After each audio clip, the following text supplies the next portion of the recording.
بسم اللہ الرحمن الرحیم۔ عزیز طلباء کرام، السلام علیکم ورحمۃ اللہ وبرکاتہ۔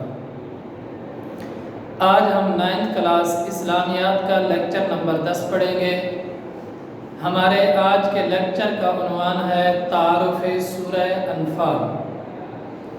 کیونکہ 9th کلاس کے سلیبس میں اسلامیات میں سے قرآن مجید کا جو حصہ شامل ہے وہ ہے سورہ انفال۔ سب سے پہلے ہم سورہ انفال کے بارے میں پڑھیں گے۔ سورہ انفال قرآن مجید کے کس پارے میں موجود ہے؟ سورہ انفال قرآن مجید کے 9 اور 10 پارے میں موجود ہے، یعنی سورہ انفال کا کچھ حصہ پارہ نمبر 9 میں ہے اور سورہ انفال کا کچھ حصہ پارہ نمبر 10 میں ہے۔ سورہ نمبر یعنی قرآن مجید کی جو ترتیب ہے، اس ترتیب کے لحاظ سے یہ سورت کون سے نمبر پر آتی ہے؟ یہ سورت اس اعتبار سے 8ویں نمبر پر آتی ہے۔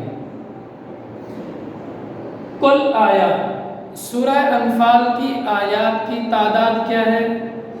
سورہ انفال کی آیات کی تعداد ہے 75 یعنی 75۔ سورہ انفال کے رکوع کی تعداد کیا ہے؟ سورہ انفال کے رکوع کی تعداد ہے 10۔ ترتیب توقیفی، توقیفی سے کیا مراد ہے؟ یعنی جس ترتیب سے ہمارے پاس قرآن مجید موجود ہے اسے ترتیب توقیفی کہا جاتا ہے۔ یہ آپ صلی اللہ علیہ وسلم کے بتائے گئے طریقے کے مطابق قرآن مجید کی ترتیب ہے۔ اس ترتیب کے اعتبار سے یہ ترتیب توقیفی ہے۔ ترتیب توقیفی کے اعتبار سے یہ سورہ 8ویں نمبر پر ہے۔ ترتیب نزولی، ترتیب نزولی کا کیا مطلب ہے؟ مطلب جب آپ صلی اللہ علیہ وسلم پر قرآن مجید نازل ہو رہا تھا اس میں نزول کے اعتبار سے اس سورت کا نمبر تھا 88، یعنی نازل ہونے کے اعتبار سے کوئی ترتیب نہیں تھی۔ کوئی سورت پہلے نازل ہو رہی تھی، کوئی سورت بعد میں نازل ہو رہی تھی، کچھ آیات پہلے نازل ہو رہی تھی، کچھ آیات بعد میں نازل ہو رہی تھی۔ تو آپ صلی اللہ علیہ وسلم پر جیسے ہی کوئی آیت یا سورت نازل ہوتی آپ صلی اللہ علیہ وسلم ساتھ ساتھ اس کی ترتیب بھی بتاتے جاتے تھے کہ اس آیت کو کس سورت میں رکھنا ہے، کن آیات سے پہلے رکھنا ہے، کن آیات کے بعد رکھنا ہے، اور سورتوں کی ترتیب بھی بیان فرما دیتے تھے کہ یہ سورت کس پارے میں رکھنی ہے اور کس اعتبار سے رکھنی ہے، کس سورت سے پہلے ہے اور کس سورت کے بعد ہے۔ تو نازل ہونے کے اعتبار سے اس سورت کا نمبر ہے 88۔ سورہ انفال مکی سورت ہے یا مدنی سورت ہے؟ مکی اور مدنی کا کیا مطلب؟ آپ صلی اللہ علیہ وسلم پر قرآن کا جو حصہ نازل ہوا مکہ مکرمہ میں اسے مکی کہا جاتا ہے، اور جو قرآن مجید کا حصہ نازل ہوا مدینہ منورہ میں اسے مدنی کہا جاتا ہے۔ اس میں ایک اہم بات کی طرف میں آپ کو توجہ دلاؤں گا، وہ یہ ہے کہ ہجرت سے پہلے آپ صلی اللہ علیہ وسلم پر قرآن مجید کا جو بھی حصہ نازل ہوا، چاہے وہ مکہ مکرمہ میں نازل ہوا، چاہے وہ مکہ مکرمہ سے باہر نازل ہوا ہو، اسے مکی کہا جائے گا۔ اور قرآن مجید کا جو حصہ ہجرت نبی صلی اللہ علیہ وسلم کے بعد نازل ہوا، چاہے وہ مدینہ منورہ میں نازل ہوا، چاہے وہ مدینہ منورہ سے باہر کسی اور جگہ نازل ہوا، اس حصے کو مدنی کہا جاتا ہے، کیونکہ یہ حصہ سورہ انفال جو ہے یہ ہجرت کے بعد نازل ہوئی، اس وجہ سے اس سورت کو مدنی سورت کہا جاتا ہے۔ سورہ انفال کی وجہ تسمیہ، سورہ انفال کو انفال کیوں کہا جاتا ہے؟ مطلب اس سورت کا نام انفال کیوں رکھا گیا ہے؟ تو سورہ انفال کی پہلی آیت کے اندر یسألونک عن الانفال، انفال کا ذکر ہے، تو اس وجہ سے اس سورت کا نام سورہ انفال رکھا گیا۔ سورہ انفال کا موضوع، سورہ انفال کا جو اہم موضوع ہے وہ غزوہ بدر ہے۔ سورہ انفال کا موضوع کیا ہے؟ غزوہ بدر ہے۔ اب ہم اس سورت کے اہم نکات کی طرف آتے ہیں، اہم مضامین کی طرف۔ غزوہ بدر کے حالات اور واقعات، کیا مطلب؟ اس سورت کے اندر کیا چیز بیان کی گئی ہے؟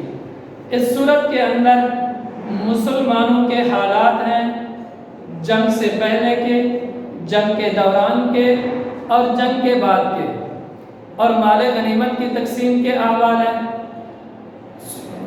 جنگ کے دوران مسلمانوں کو جو مشکلات پیش آئیں ان کا ذکر ہوا، مسلمانوں کو کس طرح فتح حاصل ہوئی، کفار کو کس طرح شکست ہوئی، اللہ تعالیٰ نے مسلمانوں کی کس طرح مدد کی، ان تمام باتوں کا ذکر اس سورہ انفال کے اندر بیان کیا گیا ہے۔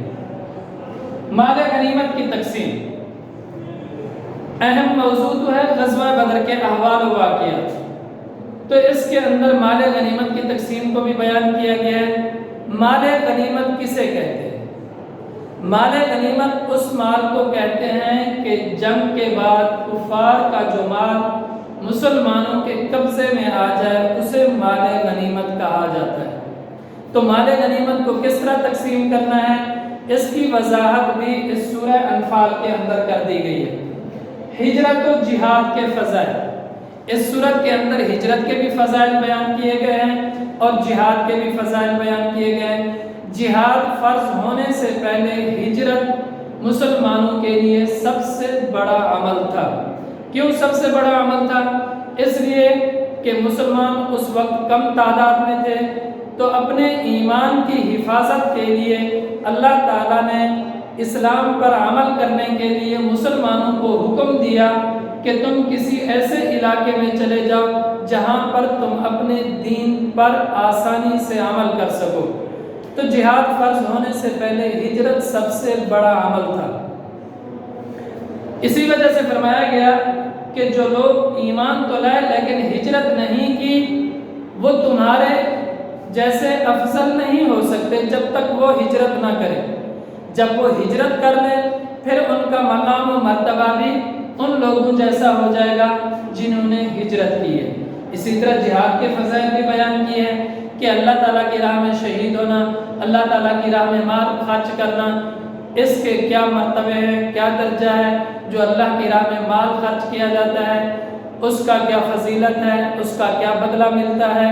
اسی طرح اپنے دشمن کے مقابلے کے لیے تیاری کی جائے اس کے لیے اللہ تعالیٰ نے کیا خوشخبری دی ہے، ان چیزوں کو بھی بیان کیا گیا ہے۔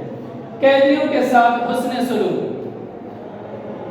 جو غزوہ بدر کے اندر مسلمانوں نے کفار کو قید کیا تھا ان کے ساتھ سلوک کیا کرنا ہے، اللہ تعالیٰ نے ان کے ساتھ ظلم کرنے سے روکا، ان کے ساتھ حسن سلوک سے پیش آنے کا ذکر فرمایا، قیدیوں کے ساتھ حسن سلوک کا بھی ذکر ہے۔ اور وراثت کے احکام، جب آپ صلی اللہ علیہ وسلم نے مکہ مکرمہ سے مدینہ منورہ کی طرف ہجرت کی تو سب سے پہلے آپ صلی اللہ علیہ وسلم نے مواخات مدینہ قائم کی۔ مواخات مدینہ کا کیا مطلب ہے کہ آپ صلی اللہ علیہ وسلم نے مہاجرین اور انصار کو آپس میں بھائی بھائی بنایا۔ جب بھائی بھائی بنا دیا تو اس وقت وراثت کا حکم یہ تھا کہ جو انصار جس مہاجر کا بھائی ہے وہ دونوں آپس میں ایک دوسرے کی وراثت میں بھی شریک ہوں گے۔